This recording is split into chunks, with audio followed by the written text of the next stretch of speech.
My mother collapsed on her kitchen floor at 6:40 in the morning, and the first person I called for help said no. I'm Renata Cole. I'm 45. I work as a claims adjuster in Richmond, and for 12 years I've been married to a man named Marcus Webb. That morning my phone rang before the sun was up. It was my mother's neighbor, Miss Dorothy, saying she heard banging through the wall and found my mama on the floor, conscious but pale, saying her chest hurt.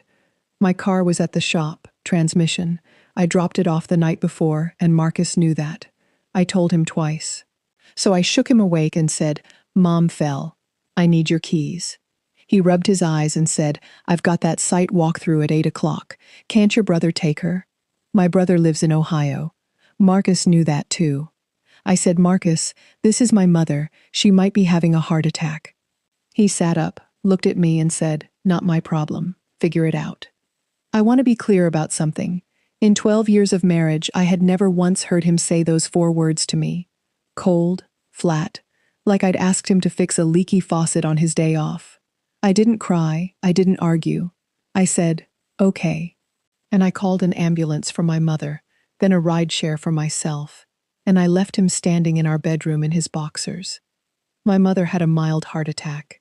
Not the kind that kills you outright, but the kind that puts you in a hospital bed for 4 days, with wires taped to your chest, and doctors using words like stent and monitoring. I sat with her, I held her hand. I did not think about my husband once, not really, not until I got home that first night and found Marcus eating leftovers like it was any other Tuesday. "How's she doing?" he asked, not looking up from his plate. "She almost died, Marcus," I said. "How's she doing?" That was the whole conversation. Here's something I hadn't told anyone yet. Not even my sister. 3 years earlier, Marcus's HVAC business nearly went under. A supplier dropped him, a contract fell through, and he was 2 months from losing the company van and half his equipment. I gave him $19,000 from the money my mother left me from the money my grandmother left me when she passed. I didn't just hand it over. I'm an adjuster. I deal in paperwork for a living. So I had him sign a promissory note. Simple, notarized, 5-year repayment plan, 2% interest. He'd paid back maybe $6,500 of it before he forgot to keep making payments, and I never brought it up again because he was my husband and the business was doing fine. And what kind of wife tracks her husband's debt to her like he's a stranger? I kept the note in a folder in my filing cabinet. I hadn't looked at it in over a year. The night after my mother came home from the hospital, weak but stable, I sat at my kitchen table with that folder open in front of me. Not out of anger, out of something quieter than anger, a kind of clarity. I thought about the word problem. "Not my problem," he'd said. I thought about how a marriage is supposed to work, how when you build a life with someone, their family becomes your family. Their emergencies become your emergencies, whether you like it or not. I called my friend Angela Kirby the next morning. Angela's a paralegal at a firm downtown, and she's been my friend since we were 19 years old, working the same call center. I told her what happened. I told her about the note. "Renata," she said, "how much is still owed on that?" 12,500, give or take, plus whatever interest accrued. "Do you have the original, signed and notarized?" "I have it." "Has he made a payment in the last 12 months? "No." Angela was quiet for a second. "You know that's collectible. That's not a favor anymore. That's a debt. And depending on how you two hold your accounts, there might be more than one way to collect it." I didn't say anything back right away. I was thinking about the man sleeping, and equipment loans, and a company truck that had my grandmother's memory sitting under its hood, so to speak. I was thinking about a mother who almost died while her son-in-law finished his cereal. "I want to think about it," I told her. "Don't think too long," Angela said. "You know how these things go. Once you start looking closely, you find one thing, you usually find another." I didn't know yet how right she'd turn out to be. I didn't know that 2 days later, going through our joint filing cabinet looking for the original promissory note, I'd find a second folder tucked behind our tax documents. One with Marcus's handwriting on it. One I had never seen before. Labeled with a name that wasn't mine. I stood there in my own kitchen, drawer wide open, holding my grandmother's money in one hand and a stranger's name in the other, and something in my chest went very, very still. The folder had a name on it, Patrice Newell. Underneath, in Marcus's handwriting, a phone number and the words, Storage Unit Final Notice. I didn't open it standing in the kitchen. I took it into the bathroom, locked the door like a teenager, and sat on the edge of the tub going through 11 pages of paper that rearranged my whole marriage. It wasn't an affair. I want to say that clearly because for about 90 seconds I thought it was Ome, and my stomach dropped somewhere near the floor tile. It was worse in a different way. Patrice Newell was a woman Marcus had gone into business with 2 years earlier. A second HVAC contract, commercial accounts, run under a name I'd never heard. Webb Newell Mechanical LLC. There were invoices. There were bank statements from an account I didn't know existed.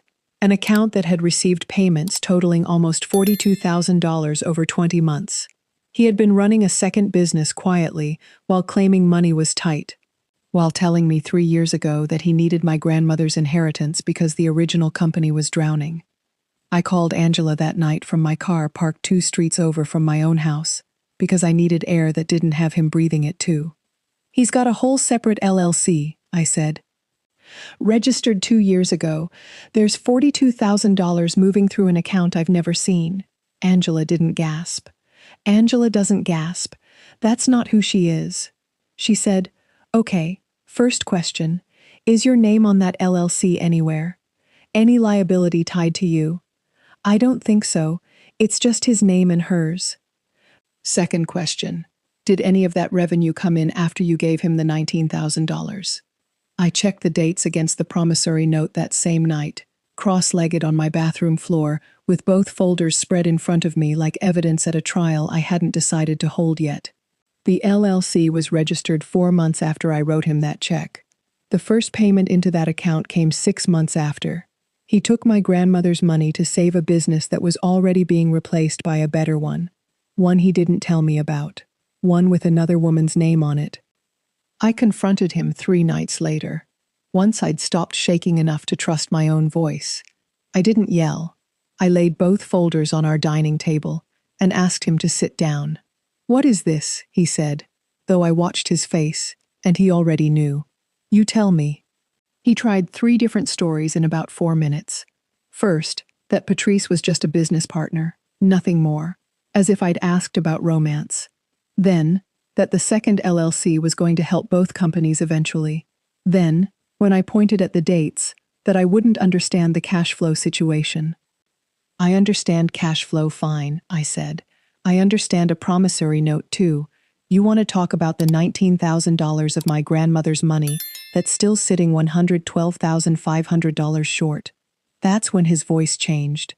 That was a gift, Renata. Married people don't sue each other over gifts. It was a loan, notarized, signed by you. I have the copy. He laughed, short and ugly. Take me to court then. See how that looks. See how your mother feels, watching you drag her son-in-law through a courtroom. My mother almost died, because you wouldn't hand me your car keys, I said. Watch how careful you are talking about her. He didn't have anything to say to that. He got up and left the house and didn't come back until almost 1 a.m., and neither of us mentioned it again for 4 days, which is its own kind of answer. Here's what I did in those 4 days. Quietly. The way I've learned to do everything that matters. I went to Angela's firm and had her walk me through my actual options. On the record. No guessing. The promissory note was valid and collectible regardless of the marriage. Virginia doesn't shield a spouse from a legitimate documented debt just because you're married, especially when the funds came from separate inherited property, which my grandmother's money legally was. Angela helped me draft a formal demand letter through the firm, given to me as a courtesy. Not billed, she said she'd wanted to write a letter like this for a friend for years.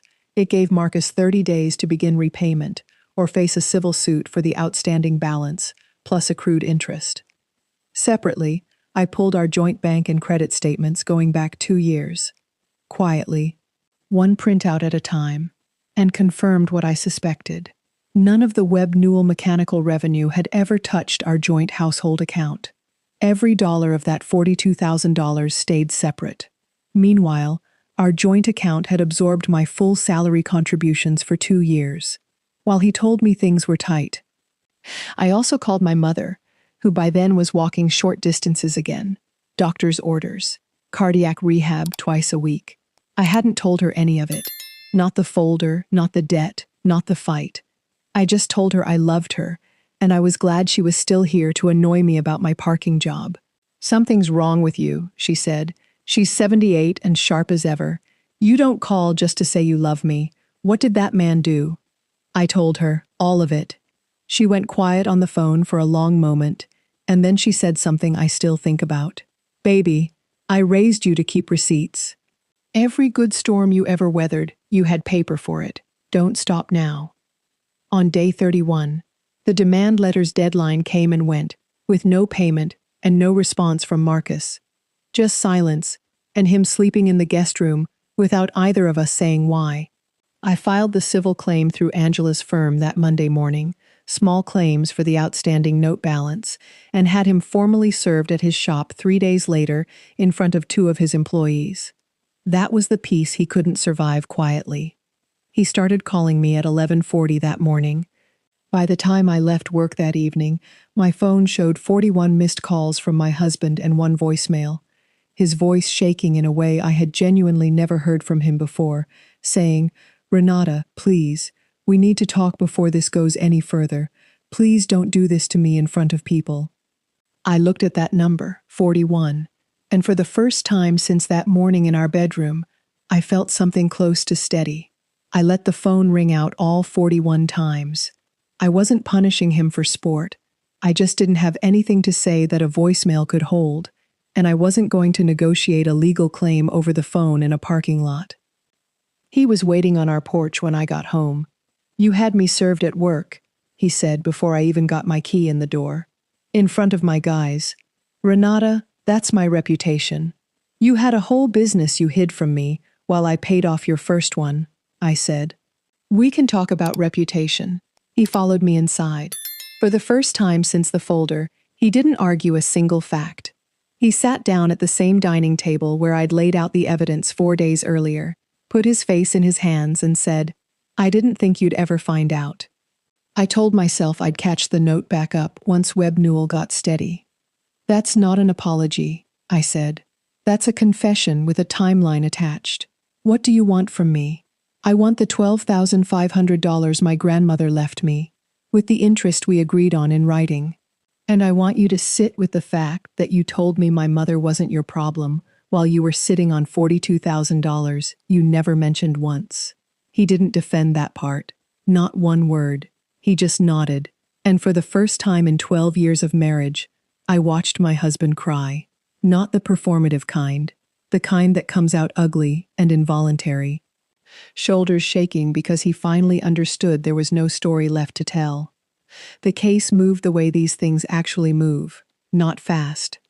Small claims in Virginia isn't a courtroom drama. It's a hearing date, evidence, a magistrate who's seen 100 versions of exactly this. Angela helped me prepare the file. The signed note, the notarized signature, the bank records showing his payment history stopped, the demand letter and proof it was ignored. Marcus brought a lawyer to the hearing. His cousin's husband, who mostly sat there while Marcus tried to argue the note was informal, a family understanding. The magistrate looked at the notarization and asked him directly if that was his signature. He said yes. That was close to the whole hearing. 6 weeks later, the judgment came down in my favor for the full outstanding balance plus interest, just over $13,900. Marcus didn't have that sitting in an account. Webb Newell's revenue was steady but not liquid, so we agreed through the court's mediation option to a structured repayment plan, monthly payments garnishable if missed, running through the same account that used to hide from me. The marriage didn't survive it. And I won't pretend I'm sorry about that part. We separated 2 months after the hearing. I found out later through a mutual friend, and not through him, that Patrice Newell had cut him out of the LLC entirely not long after the court filing became public record at his job site. She didn't want her business tangled up in his mess, and she restructured the company under her name alone. He lost the second business the same way he almost lost the first one, quietly and by his own hand. My mother was at my kitchen table the day the first repayment check cleared. She held it up to the light like she was checking for a watermark, which made me laugh for the first time in months. "Receipts," she said. "Told you." I think about that morning a lot, the one where I asked for a set of car keys and got told it wasn't his problem. I didn't set out to end my marriage over it. I set out to get my mother to a hospital. But that morning showed me something about my husband that all the paperwork in the world just confirmed later. Some people will tell you exactly who they are the first time it's inconvenient to help you, and the smartest thing you can do is believe them. I kept my grandmother's money, I kept my mother, and I kept every single receipt. If this story moved you, hit like, subscribe to Karma Uncovered for more real stories like this one, and tell me in the comments, would you have taken it to court or handled it differently?